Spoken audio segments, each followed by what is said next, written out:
Kryeministër, cila është rëndësia e kësaj dite për Shqipërinë dhe për popullin shqiptar?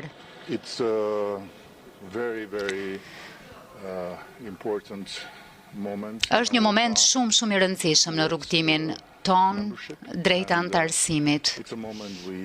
Është një moment për të cilin kemi punuar shumë fort që shpreh një kohë të gjatë.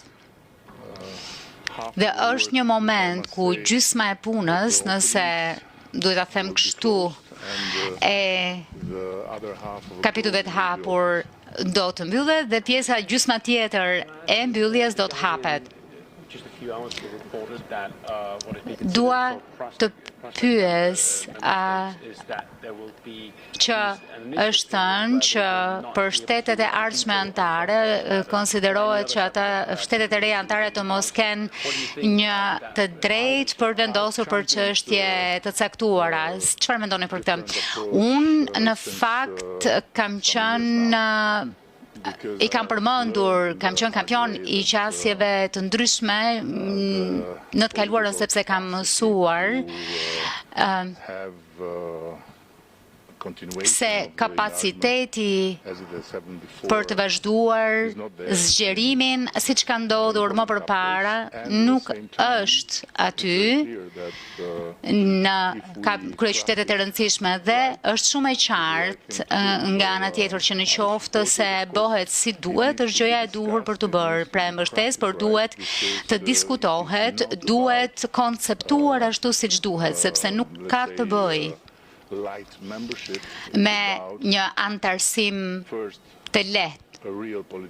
Ka të bëjë së pari me një union real politik dhe së dyti me një rrugtim të antarësimit të plot me të drejta të plota bashkë me reformat e nevojshme të Bashkimit Evropian. Për sa kohë mendoni që do të ishte në rregull që Shqipëria të jetë antare e BE-s pa të drejtë veto? Për sa kohë do të ishte në rregull për ju që Shqipëria të ishte kështu?